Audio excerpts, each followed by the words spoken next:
Hello, everyone, and welcome to today's webinar, How to Get Started with Account-Based Marketing for SaaS. So this is actually the first webinar of the new series that we're launching, which is called the Comprehensive Account-Based Marketing Guide for SaaS from $0 to 100 million in annual recurring revenue. So this is the first of 8 webinars, and we're gonna go into details about planning, launching, executing, and scaling account-based marketing strategy for SaaS. So if you are interested in attending the other webinars, we're gonna do one every week.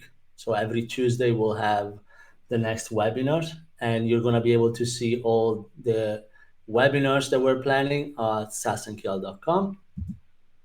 So why am I here talking about account-based marketing? My background is in demand generation. My name is obviously Franco Caporale.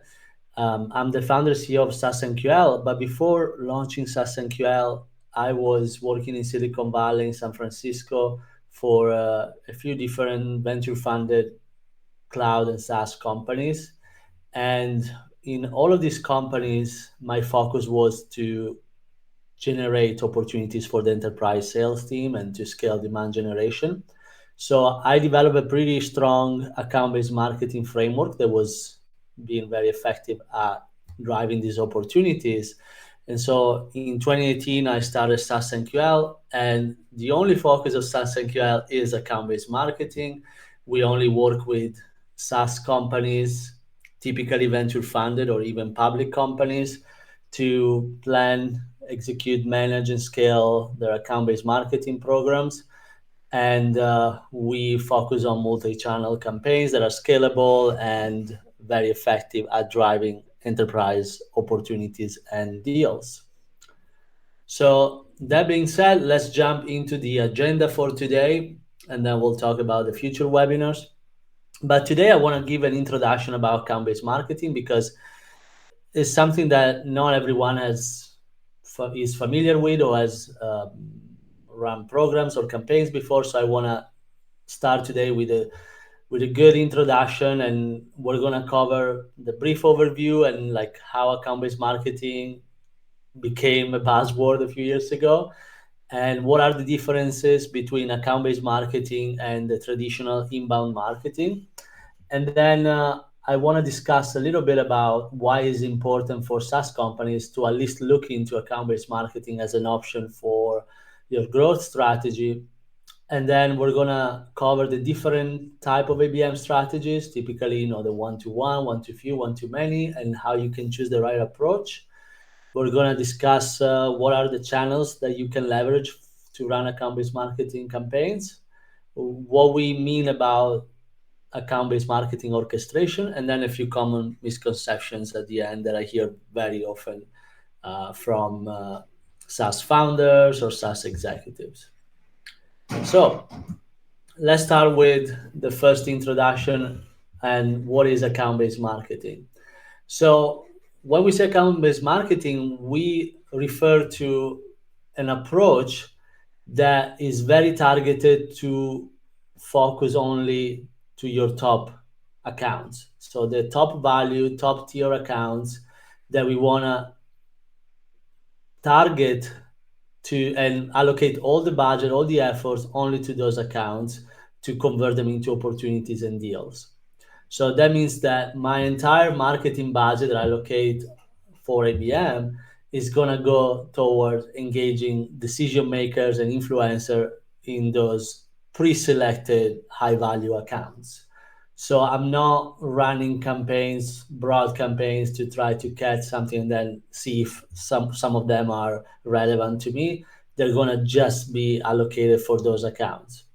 So in order to do that, you need a very strong alignment with the sales team. So typically we see ABM as kind of the bridge between marketing and sales, where in the past you had marketing being very focused on leads, and funnel leads, while sales only care about their target accounts and their territory.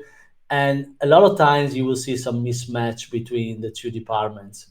And so ABM was also born to try to align that. And so you will see marketing having the same goals of sales, typically revenue as well as pipeline.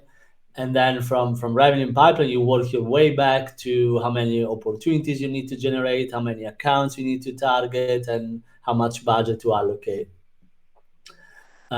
So when we look at what accounts we target in ABM, they're not necessarily based on intent.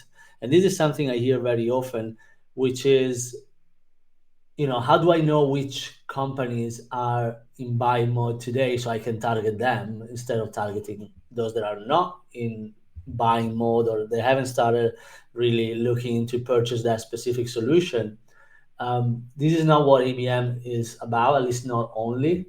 Obviously, if you're able to get some insights about, kind of targeting the right company at the right time, of course, we're going to want to do that. But it shouldn't be limited to only those companies, because as I say very often in enterprise sales and enterprise marketing, if that company starts hearing about your solution only now when they're already in buy mode, you can be certain that your competitors have been nurtured that company for many, many months, and they're going to be top of the list, and you're going to be used only as a checkbox to say that they've done their due diligence, but they're already going with some of your competitors. So we want to use the ABM strategy also to nurture your top accounts, so that when they get into that buying mode, you're going to be the top of the list and your competitors are going to be the checkbox. So obviously, because of its very targeted nature, ABM works well only when your solution is a high ticket. And we're going to discuss what we mean for high ticket. Obviously, there is a lot of different ranges and different ideas, but this is not for high volume, low price type of software or solution or services.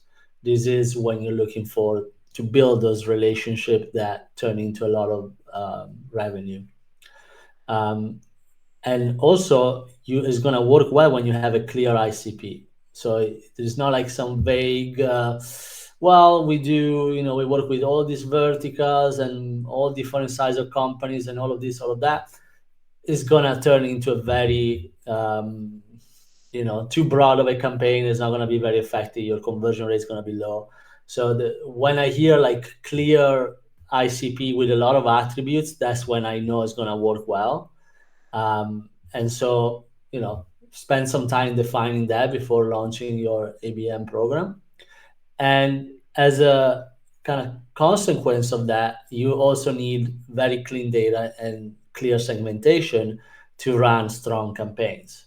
If you have stale data that a lot of people has changed companies, or the company might, gone out of business, or I don't know, there's a lot of that I see with companies' data. That's going to turn into a lot of money wasted in running campaigns to people that are no longer there, or they're no longer relevant. So make sure you spend some time on the data.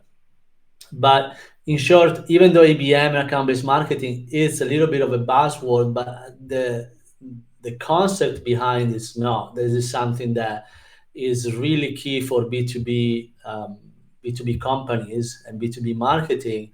That is like, when you know who you want to target, why focusing too much on other strategy, hoping that those companies come through by miracle, when you can proactively target them and really put all your budget and all your efforts towards those companies if you know who they are. So now let's talk about the distinction between inbound marketing, or traditional marketing, quote unquote, and ABM, account-based marketing. So I took this screenshot from the Flip My Funnel concept that was created by Terminus. They were running also conferences with this name, and I like the analogy of saying I'm flipping the funnel, because in traditional marketing and inbound, you have the typical multi-stage funnel where you throw out content or keywords and search ads or Facebook ads. You get a bunch of interest. First you create awareness, then a bunch of interest. You get these leads or conversion, and then you disqualify 90% of them, and then some of them are going to be interested and want to move forward to the next stage, and then some of them become customer, and so you spend X, and hopefully the math works at the end. However, this is all based on intent, but it's not based on a very specific target. So you really cannot control what companies come through your, inbound marketing on Google, on with SEO or SEM. Those are depending on purely intent, but the intent can come from a Fortune 500 company, or it can come from a consultant, or it can come from an intern, it can come from all over the place.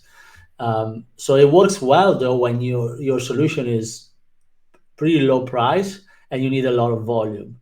So that's where you're going to spend time optimizing each stage of the funnel and the conversion, etc. And the math should work at the end.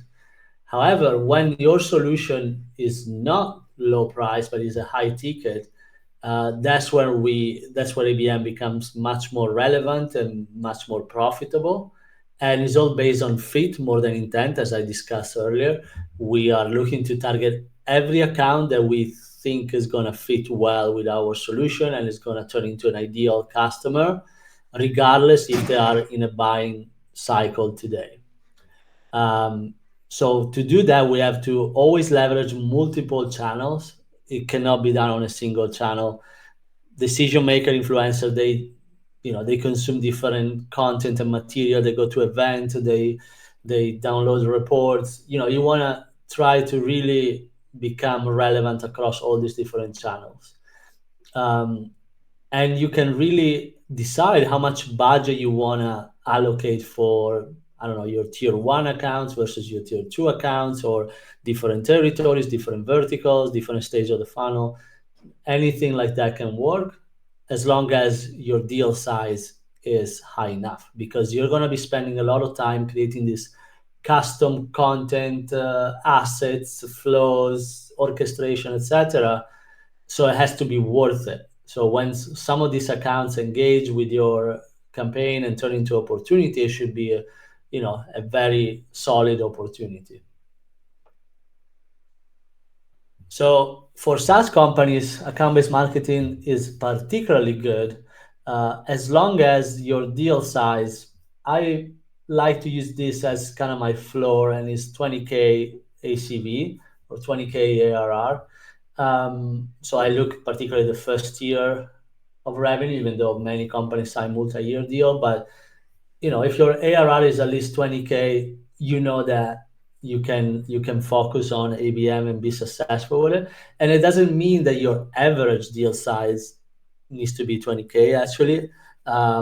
Well, it's better if your average is at least 20K, but what we look in particular is what is the high end of your deal scale, deal size scale. So for example, if you have a lot of 20, 30K customers, but you have a few $300,000 ARR customers, then we know we can find more of those. And why don't we focus on targeting potential customers that could turn into 300K deals? That's what we're going to do. And that's where you're going to leverage ABM for, more than the 20, 30K deals. So the budget allocation becomes very efficient. You can lower your cap, because even though you have to typically spend money up front to build these targeted campaigns, build the content, build the assets, etc., but because it's super targeted, you're not wasting a lot of money with unqualified prospect or accounts. So your CAC tend to be lower than traditional inbound type of strategy. And you can really look at what type of accounts you are having more traction with on the sales side. For example, you don't have to focus only on the super high value accounts. You can create a campaign only to target accounts that maybe have a shorter sales cycle, because they have less friction in the buying process, or because they really have a need for your solution today. We saw a lot during COVID where certain type of technology, like virtual events, for example, was really in high demand. And so you can create a segment and a specific campaign for a product that is in high demand, and you're going to turn into revenue very quickly. And it's important to align with what your SDR team is doing.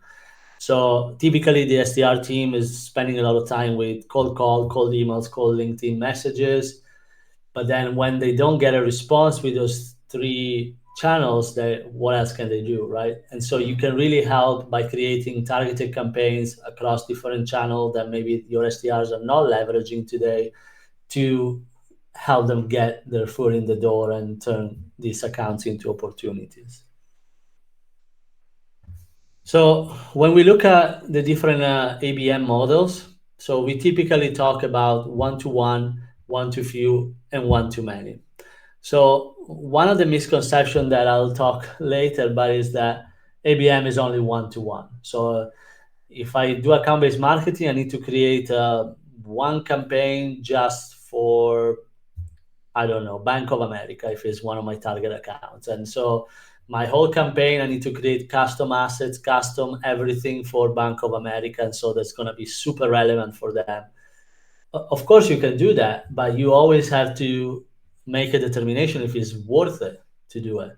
So there are some rule of thumb to decide what is the actual size of your target list or target segment, because for us, one segment equal one campaign. So you can have a segment of one.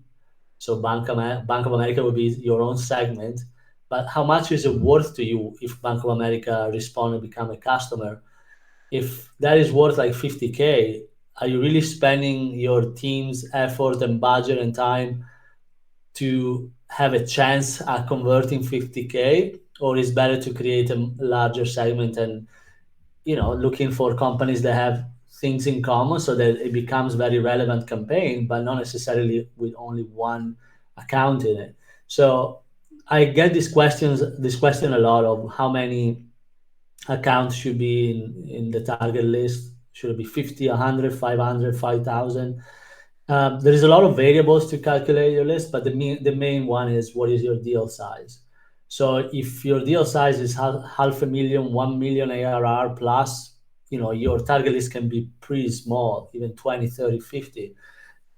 If you are in the six-figure realm, like 100, 200K, typically I like to see at least 400, 500, 800, up to 1,000 companies in a single segment. If it's smaller, so you're like 30, 40, 50K, you need probably larger list, even 1,500, 2,000 accounts. Then you can segment them, and there are multiple ways of doing that. We're going to cover that in future webinars. But always be mindful of what type of accounts you're targeting, but most importantly, what is the deal size of those potential opportunities.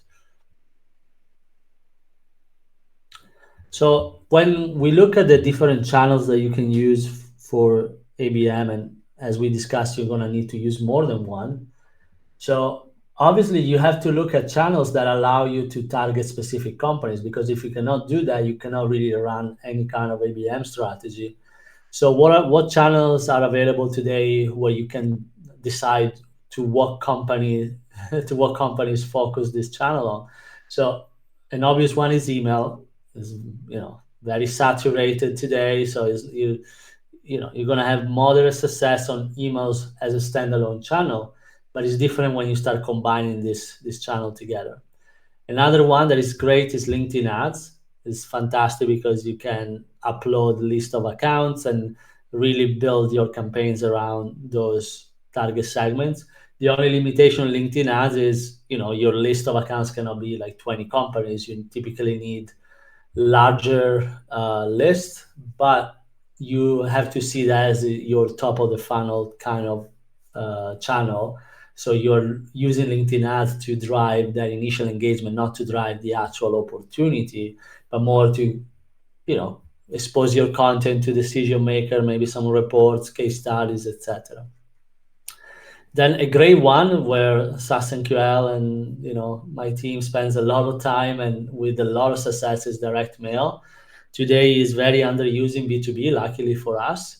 And so we are able to get a lot of success at engaging companies and decision makers, even in very large enterprise companies, because a lot of other B2B competitors are not doing it, and that's good for us. And while that works, I strongly recommend to test it out, because we are able to engage people and companies that would have never responded to any email or click on an ad anytime, anywhere. So it's something to think about. Another channel where I had a lot of success is VIP events. Like that's your typical, I don't know, steak dinner that you do with a chef, and you invite 20, 30 VPs or C-level executives, um, and have a sort of discussion and kind of like a small roundtable type. Or some companies today, they do these retreats in exotic location. I mean, it depends on what's your budget, how much you want to spend. But obviously, those are fantastic at generating pipeline. Especially, again, we're talking about combining these channels. So you're going to use the emails, you're going to use the ads, you're going to use direct mail, you use these events to the same accounts and same people, and you see how you can start creating that engagement that you need. The only problem with VIP events is obviously it's an enormous amount of work, especially because you cannot do just one. um, when I was a branch, we were doing, I think, like 5 or 6 per quarter of these VIP events across the United States. So you can imagine how much work and budget it takes to do that. Other two channels are content syndication, and I talk about targeted content syndication again, where you can upload a list of accounts and show your content based on IP address, or display ads like 6sense and demand base. Um, those are all great option. Content syndication, I put a couple of logos here: Madison Logic and Demand Science. There are more, obviously, but these are okay. But again, you are mostly creating some awareness with this type of tactics here. And if your whole ABM campaign is running display ads, you're going to have a tough time driving opportunities or as a standalone channel. Pretty much all of this cannot work as a standalone channel, but if you start combining them together and also running display ads or content syndication, and then sending them email, and then sending a direct mail, and then inviting them to VIP events, then you have a program, and you have an actual flow. In fact, when we talk about orchestration, that means combining these different channels together and have a flow on how a prospect and an account interact with this different channel and with your assets across these channels. So here an example of one of our program where we use email and LinkedIn ads to warm up a cold accounts, and then as soon as they are warmed up and they engage, they respond, then we target them with a direct mail, and then we have more emails, and at the same time they're seeing more ads and more content. And then what we look for is to drive them into to become an opportunity. And then that's a continuous motion. Again, none of this stuff is a one-off. If you do a direct mail campaign, if you do a content syndication, if you do any of this, you cannot look to do it once. These are all programs that run in the background, and you optimize constantly. If not, you're wasting your time. So I want to close with a few common misconceptions that I hear a lot when I talk to our clients or to companies that are interested in running ABM. Probably the most common is that they think of ABM, as I said, as one-to-one only. So one account, one campaign. I've done that in the past. I will not do that mistake again. For me, like as a rule of thumb, to be to for an account to be worth its own campaign, I had to drive a lot of money, and for a lot of money, I mean 8-figure type of revenue, or at least high 7-figure, like 5 million plus a year or something like that. Like, because again, you're limiting your success to one company. Is either you are 0% success or you're 100% successful. So yeah, think about the size of the list very carefully. Um, Another thing is we need to personalize the campaign for each individual. For example, for direct mail, we I hear proposal of doing something where you send a direct mail based on the LinkedIn profile. Like if I like skiing, then I'm gonna get a pair of ski gloves or something like that. That's mostly a waste of time. I know it looks cool. It looks very cute when you present the slides to your board and you show that how personalize these campaigns that you're running. But when you look at the number at the end, and that's what matters, you just have wasted a lot of time for little results, because that's not what drives engagement, and the effort is mostly not worth it. So it's better to spend time on what you put on your messaging and what people are you targeting and how much they fit your ideal customer profile, and how are you addressing their needs versus sending something based on their likes. Also, because 90% of the time you won't find the right thing just based on social profile. But in general, leave that to sales. If I have a meeting with someone and I know that person likes to go to visit Paris, I might send them something cool from France. I don't know, but that's more of a sales effort that comes later in the funnel, like when there's already an opportunity. But at the marketing level, when we're targeting multiple accounts, multiple people, let's focus on segments and not on a single individual, and look at the things that matter more, kind of more vanity or looking good type of campaigns. So not necessarily, you don't need to necessarily spend a lot of money when you start running ABM programs. You can start pretty small, even with 10, 15, 20K budget, and test it out. Spend a lot of time really drafting your list of accounts and decision maker, and always look if you have warmer accounts. Where do they sit in your funnel, these accounts? Are they all cold, or you actually have warmed them up across other channels? Maybe they stopped by your booth a few months ago. Maybe you have some connection, or they downloaded your content, attended webinars.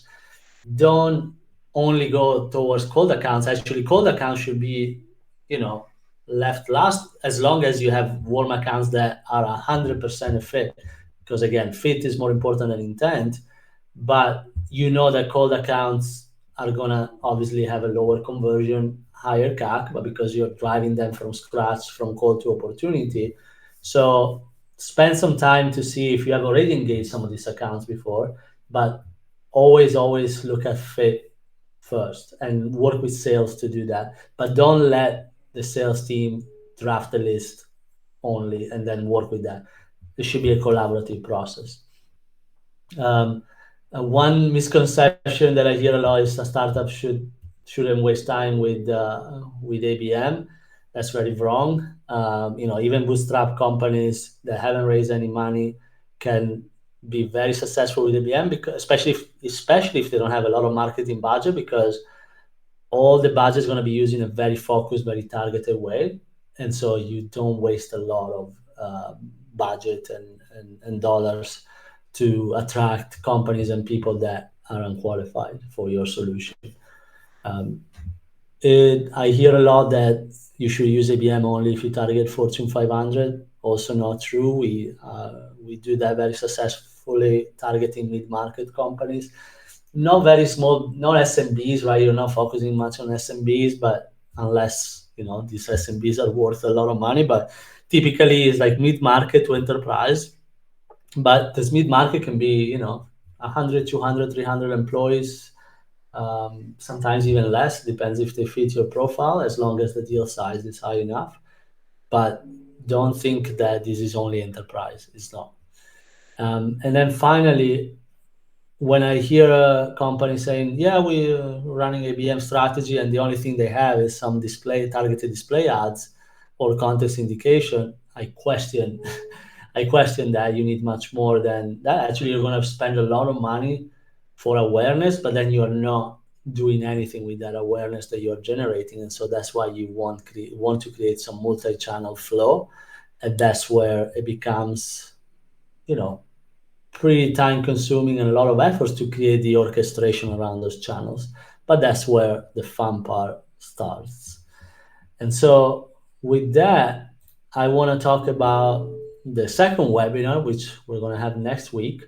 And this was just the intro, but next week we're going to actually start talking about real stuff. So we're going to talk about the 10 fundamental steps to implement account-based marketing at your SaaS company, but also at any B2B company, to be honest. But obviously my experiences with SaaS, and we're going to cover them in details and in order, so you can literally after the webinar start looking at if you have everything you need, or start creating um, assets or lists or data, and really get started with implementing ABM at your company.